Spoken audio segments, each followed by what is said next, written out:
Бир күндө бир гана жолу сээп, аз-аздан гана колдонобуз инструкциясы боюнча. Бирок эгерде мен бул атырды аябай көп сээп алсам, эсим ооп, керек болсо ооруканага чейин түшүп калышым мүмкүн экен. Мындай факты Ошто 2 жолу кайталанды. Учурда уланууга себеп болгон атырга экспертиза дайындалган. Ошол эле учурда коомчулукта ал кайсыл компанияга таандык атыр болчу, курамында эмне болгон, деги эле Кыргызстанга кирип жаткан косметикалык каражаттардын зыяндуулугу, курамы текшерилеби деген суроолор ачык бойдон калды. Алдыда дал ушул суроолорго жооп алып берүүгө аракет кылабыз. Буга чейин Кара Сууда 43 окуучу атырдын жытына ууланып ооруканага түшкөн болчу. Кечээ дагы Ош шаарында 3 окуучу кыз атырдын жытына ууланып ооруканага түшкөнү кабарланган. Кийинчерээк мында окуучулар атырга ууланбастан болгону анын жытына башы айланып өздөрүн жаман сезгендиктен ооруканага кайрылгандыгы кошумчаланды. Дарыгерлер уулануу атырданбы же башка нерседен болгонбу так айта алышпастыгын билдиришти. Так чекитти экспертиза гана кое алат. Учурда окуучулар колдонгон атыр экспертизага жөнөтүлгөн. Бүгүнкү күндө 3 кыздын тең абалдары жакшы, үчөө тең ооруканада алгачкы жардам алышкан соң чыгышып, азыр сабактарга барып атышат.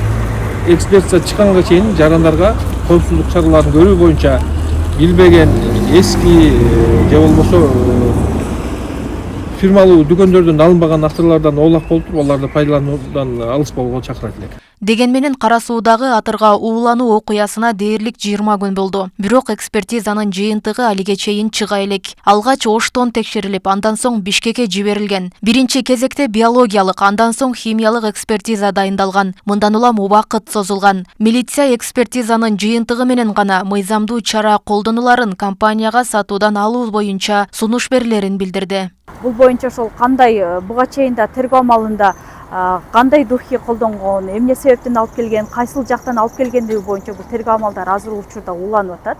Ошол бардыгы так калып, ошол экспертизанын жыйынтыгына келип атат. Ошонун жыйынтыгы менен анан толук маалымат берилет. Бирок окуя кайталанып жаткандыктан алдын алуу чаралары дагы жүргүзүлүшү кажет. Жалпы эле базарда сатылган товарлардын сапатын көзөмөлгө алышы керек болгон санитардык эпидемиологиялык көзөмөл кызматы косметикалык каражаттарды текшерүүгө ала албастыгын айтууда. Арыз даттануу түшкөн учурда гана колдонуу мөөнөтүн текшерүү менен чектелишет. Жок, рейд дагы жүргүзүлгөн жок. Биз рейдти кантип жүргүзөбүз? Бизде маалымат жок болсочу. Маалымат чыгып атпайбы? Кечегиде 43 чыкты, бүгүн 3 чыкты. Жок деген ал деген бардык атырларды карабайсың да. Техникалык регламенттин негизинде кайсы жерден келди, кандай болду деп бизди аныктоош керек. Бирок биз андай мекемелерди саткан жайларды текшербейбиз. Себеби биздин текшерүүчү переченге кирбейт ал объектилер.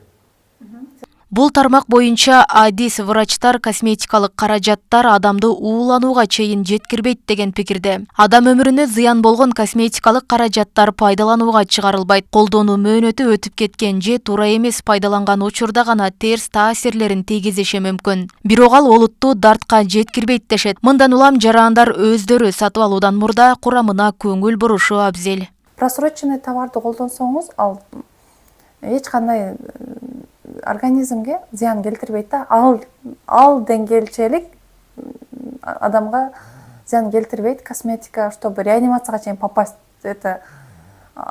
реанимацияга чейин түшүп калыш, это невозможно да, мынтип айткандачы. Косметикадан элечи, ал жерде башка нерсе деп ойлойм мен. Духини деле көп жатсаңыздар, анчалык уланып кала турган деңгээлде болбойт ал нерсе. Неге дегенде, духи это все эстетика. Это какой-то бир состав, который аромат дает, да? Но чтобы анчалык эсин оодуруп, реанимация, больницага чейин жаткызып кала турган косметика андай зыян келтирбейт.